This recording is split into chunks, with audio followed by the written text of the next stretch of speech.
We are up to chapter 5, Mishnah number 22. Call mi sheyesh biyado shlosha dvarim halalu. Any person who has these three traits, humi talmidav shel Avraham Avinu, he is a disciple, a student of Abraham, our forefather. Ushlosha dvarim acherim, and anyone who has three different traits, humi talmidav shel Bilam Rasha. That person is a disciple of Bilam, the Rasha, the wicked one. Ayin tova, a good eye. Viruach nemucha, and a spirit that is humble. V'nefesh shifala, and a soul that is low, that is weak.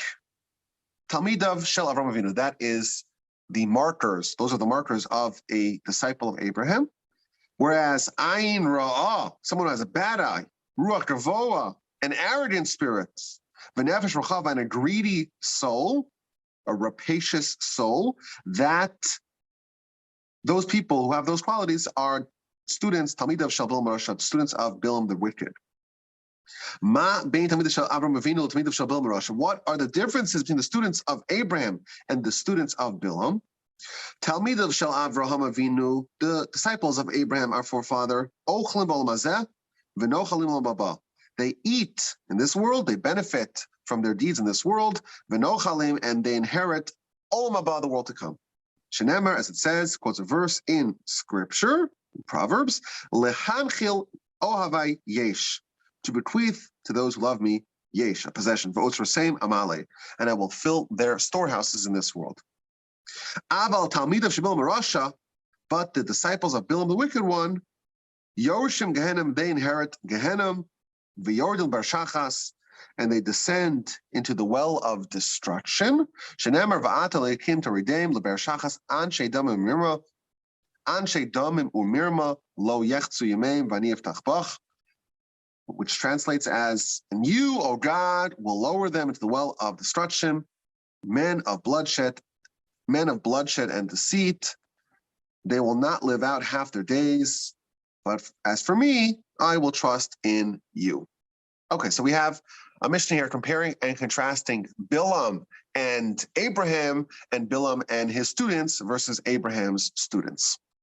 So just some background. Who is Bilam?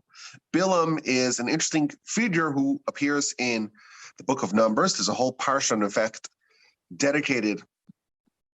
There's a whole parsha dedicated to him and all the events that happened to him. That's Parshas Balak. With the exception of a few verses at the end of the parsha, the whole parsha is told from the vantage point of Bilam and the enemies of the Jews. Bilam was a sorcerer who was hired to try and curse the juggernaut that was the Jewish people. The Talmud tells us that there are 4 people who lose their portion of the world to come, and one of those people is Bilam. And in our Mishnah, we're told the 3 hallmarks of the students of Abraham, and that is presented in contrast to the 3 characteristics of the students of Bilam.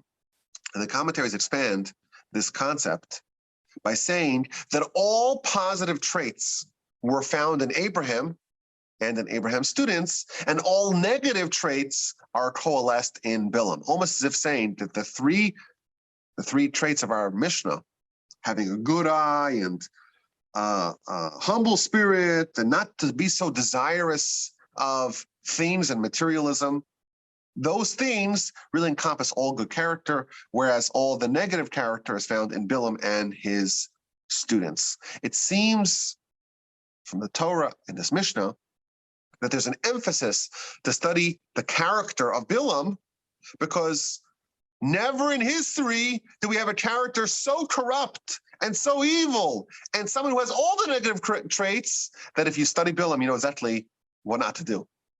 Almost the exact opposite of Abraham. Everything Abraham did, you can emulate, even though I will warn you, if you hear a voice telling you to go sacrifice your son, don't listen to that voice, because you're not quite Abraham. But in general, Abraham's character is one that is so laudatory and noble. Everything that he did, we're going to emulate. And Bilam, although he portrayed himself as being very righteous and noble, was completely corrupt and wicked. Now, it's interesting that our Mishnah contrasts these 2 people, Bilam and Abraham.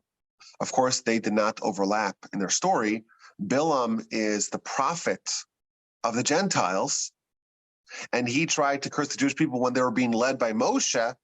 Yet the Mishnah does not contrast Bilam to Moshe, rather Bilam to the founder of the nation, to Abraham. And if you look at the two stories of Bilam versus Abraham in the Torah, you find that their stories are very similar, of course, and opposite. So, for example, Abraham is told, those who bless you, I will bless, and those who curse you, I will curse. That's the promise of Abraham. That's the promise of God to Abraham in chapter 12 of Genesis. When Bilam is being hired to curse the Jewish people by Balak, king of Moab, he says a very similar thing. Those who you curse are cursed, and those who you bless are blessed. Another similarity that we see between these two people.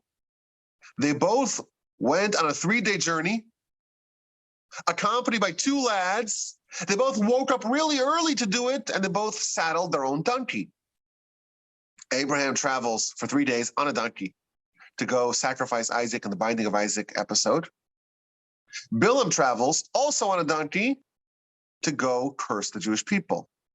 And both of these journeys began with the leader of the mission, the protagonist of the story, the villain, if you will, the story in the case of Bilam, waking up early. They're so excited to do it. Abraham is excited to listen to God. Bilam is excited to try to curse the nation of God. And they saddle their own donkey. In fact, Rashi tells us that this shows how people's emotions conquer their intellect. Abraham, he was the richest person in the world. He had servants, endless amount of servants. Yet, who saddled his donkey? He did it himself. Why did he do it himself? Because he had so much love for God that that emotion of love conquered the normal course of things. Normally, he should have someone, one of his underlings, do the work for him. But love conquers the order.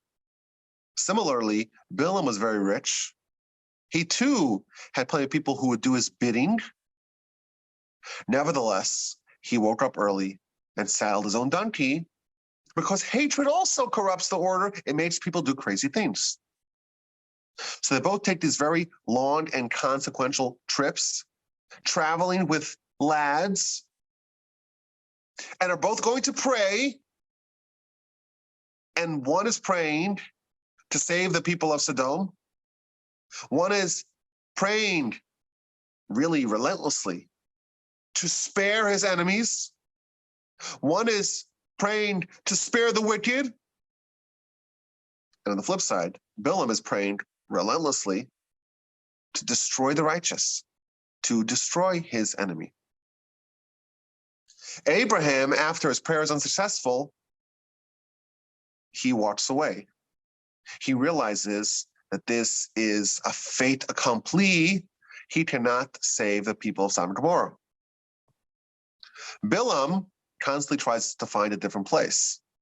He is moving from mountaintop to mountaintop because, in his view, he blames the circumstances. And if you look at the way the kind of the failed prayer of Abraham versus the failed prayer of Bilam is portrayed in the Torah, Abraham shav limkomo, Abraham returned to his place, whereas Bilam tried to change the place. Another interesting similarity between, or really similarity, but in the opposite way, mirror images of the story of Bilam versus Abraham. Abraham travels on a donkey, or as they say in Texas, a donkey. I was once in a class, and they said, "It's a donkey." I'm like, "What's a donkey?" I said to them, "Well, it was a donkey." I said, "No, what does that mean?" "Oh, a donkey." To me, it sounds the same. I'm from New York still, right? The vowels are kind of interchangeable, if you know what I mean. It's a donkey here, not a donkey. Okay, noted. So Abraham travels on a donkey, and Bilam travels on a donkey, and Moshe travels on a donkey, And Messiah, we're told, is going to come to us on a donkey. And this symbolizes the greatness of these people. The three greatest, most transformational people of our history are Abraham, Moses, Moshe, and Messiah. They herald the three revelations. Revelation number 1, Genesis. Revelation number 2, Sinai. Revelation number 3, Messiah. There's three epochs of our history, each really dominating 2,000 years. And Abraham is the one who kind of exposes the notion of God in the world. Moshe is the one who brings down Torah. Messiah is the one who brings about universality, Messiah is the one who brings about universality of knowledge of God. And each one of them, we're told, rides donkey. And Bilam, he rides a donkey.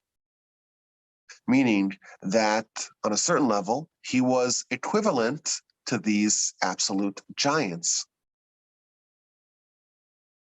Yet there's a difference. He has a conversation with his donkey, quite memorably, as you remember from the book of Numbers. Moreover, the Talmud says that he had a romantic relationship with his donkey. What does this all mean? So our sages tell us that the Hebrew word for physicality and the Hebrew word for a donkey are the same letters, chamor and chomer, implying that the donkey is almost representative of physicality. Abraham and Moses and Messiah are riding a donkey. They're in complete control of their physicality. They have the reins. They're not subject to the whims of their physicality. Bilam, he was riding his donkey, but then he started talking to it. He engaged with the physicality. We're told again that he actually had a romantic relationship with his donkey. Meaning, again, the lesson is, the principle is, that he was not someone who was in charge. He was almost equivalent. He was enmeshed with his physicality. Now, when our Mishnah tells us that these people, Abraham on one hand and Bill on the other hand, are opposites, it's essentially telling us we have to study the characteristics of Bilam and contrast that with Abraham to find out exactly what we should and what we should not do. Moreover, the whole parsha of Parshas Balak in the book of Numbers, that's dedicated to the story of Bilam and to the ill-fated decision that he made to curse the Jewish people, that in effect, or that in essence, is a study of the character of Bilam to know exactly what we should not do. And we're told, Abraham, he represents a good eye, a humble spirit, and he's happy. He has a content appetite. Whereas Bilam has an evil eye and a haughty spirit and a rapacious appetite. Now, what exactly these things represent is a major dispute amongst the commentators. We're going to share some of the ideas and some of the lessons that they teach us. So first of all, we're told that Abram was someone who was so generous. He was so kind-hearted. He was so giving of what he had to other people. He has three people who are pagans, or at least appear to be pagans, hungry, weary travelers, and he makes steaks for strangers. Who do you know that makes steaks for strangers? People want to give them food, of course. We have an impulse for generosity and hospitality, but to take three separate animals to give the best of the best to strangers, not only that, to idolaters, that is a level of goodness and benevolence that Abraham is a total loner, is a league on his own, that Abraham is in a league of his own in. He has someone who has such a good eye for other people. He is someone who has such a good eye for other people. He is so generous for the people. He's willing to give the best of the best for the people. Moreover, Abraham is someone who is not desirous and not lustful. Not only wants to give others, he himself is content with what he has. One of the commentators points out here that Abraham had no trouble sending away Hagar. He had only a problem, it was only painful for him to send away Ishmael. If you think about it, Hagar was essentially married to Abraham. When God says, send her away, he has no problem. He is not lustful or desirous in any way. In fact, the Talmud tells us that Abraham is one of 3 people who completely defeated his Yetzer Hara, who completely defeated his evil inclination, and there was nothing left. It had no control over him. He was the one who had the reins to the donkey. The donkey had no control over him. By contrast, Bilam, what is his solution after his 4 attempts at cursing the Jewish people fails? He tries multiple times to curse the Jewish people, and he fails again and again. And then he gives advice to Balak, king of Moab. He tells Balak, the God of these people hates promiscuity.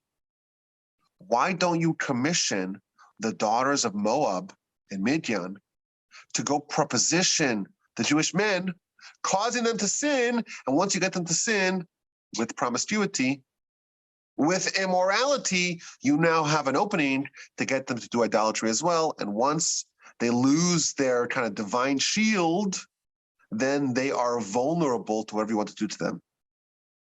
So the commentaries point out that only someone who is so personally immoral, so personally perverted, only someone like that would come up with such advice to try to cause the Jewish people to sin. And again, like our sages tell us, he had a romantic relationship with his donkey. He was obviously someone of very low moral character. Now, when Bilam is hired to go curse the Jewish people, Balak, the king of Moab, sends a first cohort of dignitaries to try to woo Bilam to come go curse the Jewish people. And he has a dream where God tells him, don't do it, don't go. And he wakes up in the morning and he tells the people, I'm sorry, I can't go with you.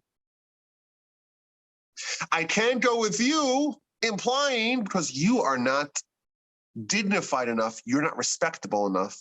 You sent me the undersecretary, not the secretary, and therefore I'm not going to go with you.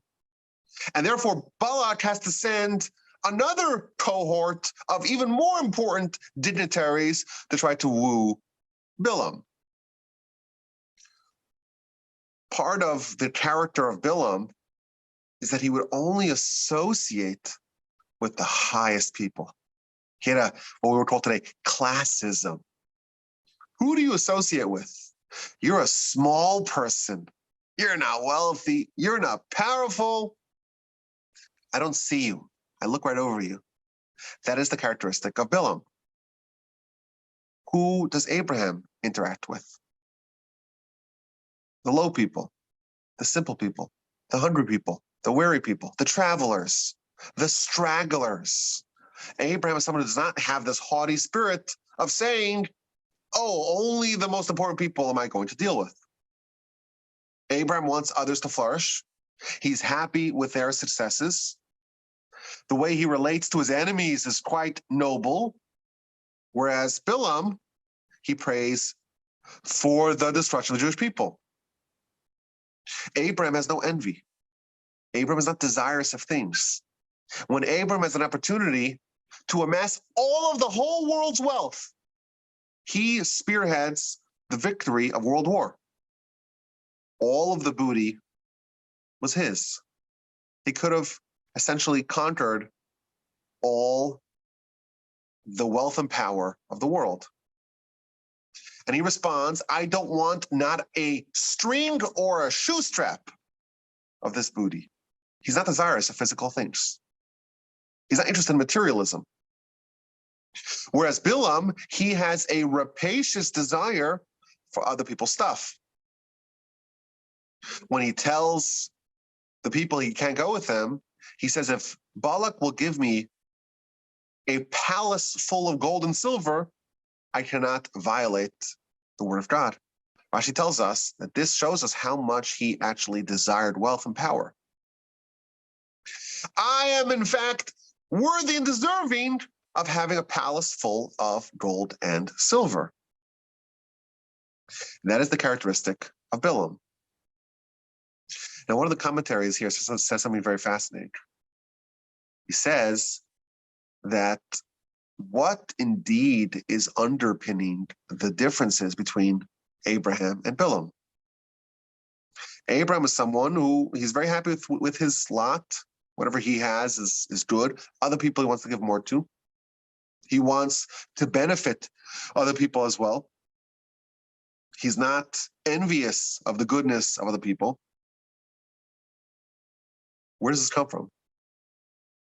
Naturally, even small children, they want more, and then someone else takes their toys, and suddenly they're desirous of those toys. Yet Abraham is operating with this completely upside down way of looking at the world. Whatever he has is plenty, and other people don't have enough. So the commentator points out, the Chassid Yavitz, he says that someone who has this quality, it's evident that they are operating as a soul. A soul matters, or what matters to the soul, what matters to the soul is the heavenly agenda. It's the heavenly coffers. The soul cares about the eternal world. The matters of this world are inconsequential. It's immaterial. You're here for 70, 80, 90 years, and that's it. You just need enough fuel here to survive your journey. That's the attitude of the soul. Abram had the attitude of the soul, and therefore the things here, it didn't matter to him so much. He wants other people to be happy. Let them be happy. Let them have plenty. To him, it didn't strike him as being important. Abram has tremendous humility. When these three travelers come to his door, he says, come, join me. Come to my servant. I'm your servant. Because people come to his house, he's their servant. He compares himself to dust and ashes. Now, again, it's important to remember, when we're talking about Abraham, he wasn't this weak, feeble person. Quite the contrary. He was a ferocious debater. He was someone that would kind of spread the word of monotheism throughout the world. And he would gather crowds and persuade them. He's very influential. He's very sharp. He would engage in polemics. And he wasn't a pushover. Nevertheless, he didn't have arrogance. He recognized that everything came from God. And he was able to view other people in a positive light. So essentially what we're being told over here is that all the good character is found in Abraham, and all the bad character is found in Bilam. And we have to make a choice. Who do we want to emulate? Do we want to follow the ways of Abraham? Do we want to be a student of Abraham? Or do we want Bilam to be our master? Maybe the most amazing part of this Mishnah is that all of us, Abraham lived, 3,700 years ago, a long time ago. We can still be his student. His academy, Abraham's academy, is still taking in new applicants. What does it take? What are the criteria? What are the requirements to be a student of Abraham? All you need to have is sterling character, goodness, wanting other people to flourish, humility, kindness, benevolence. That's all it takes. And you too can be a student of Abraham. I did see an amazing comment in the Sfas Emes. He says, if you look at Bilam's story, it does imply, if you look at it just in isolation, you take little snippets, little quotes from Bilam's story, you can learn a lot of great lessons.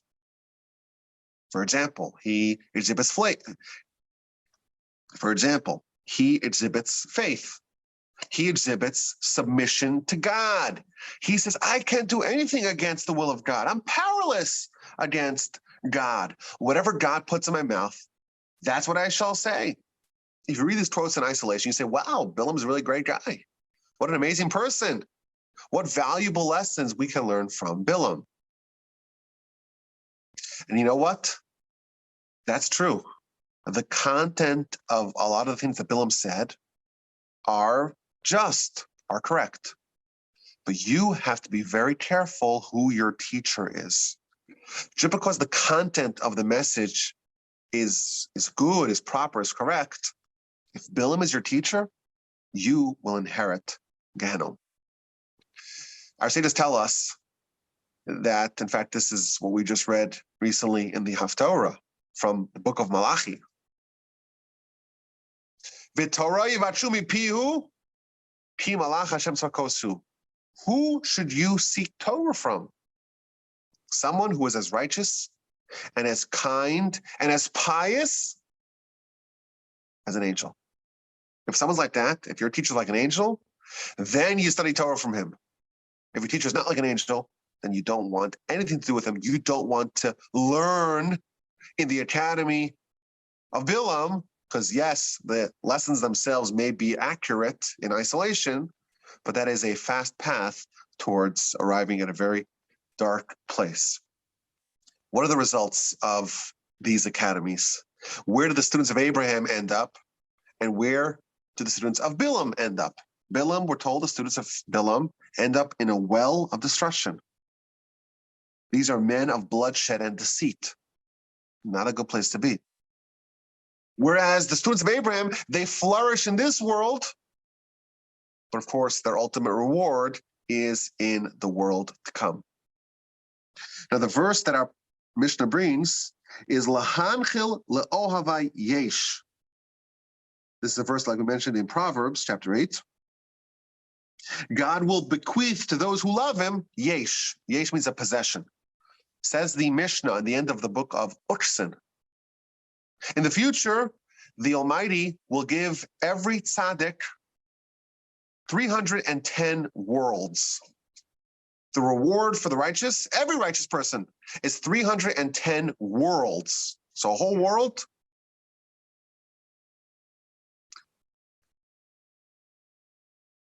So the whole world's yours. That times 310, which is pretty nifty, pretty cool.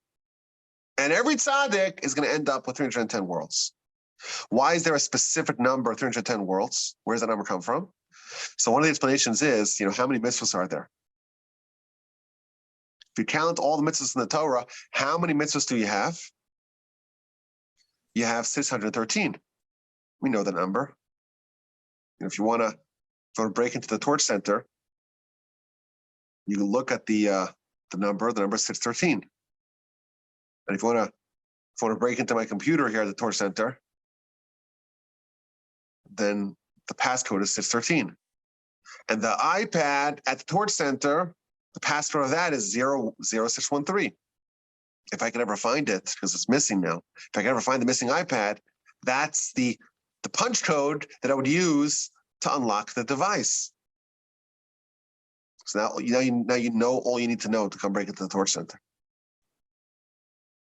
613 is a very important number. That's how many mitzvahs we have. But the truth is, there are 7 more rabbinic mitzvahs. So the total amount of mitzvahs that we have are actually 620. Half of 620 is 310.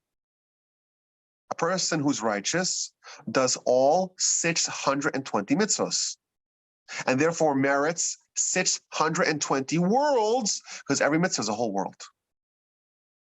But the problem is that you have to give up half of it. Half of your mitzvos, or half of your worlds, go to all the people who helped you get there. We have a concept called a Yisachar and Zevulun agreement. 2 brothers, one studies Torah, and one supports that endeavor financially. The people who support the endeavor, they take half the worlds, and therefore every tzaddik ends up with 310 worlds. It's a pretty good bargain, this Mishnah. We're told we can still be students of Abraham. We can have an amazing life over here, and we can merit 310 worlds in the afterlife. Or The other option before us, we can be a miserable chap like Bilam, have no friends in this world, and end up in a very, very dark and awful place of punishment in the next world. And we, of course, should choose our world and our master, our teacher. We should choose that very wisely. I thank you for listening. My email address is rabbiwolbe@gmail.com.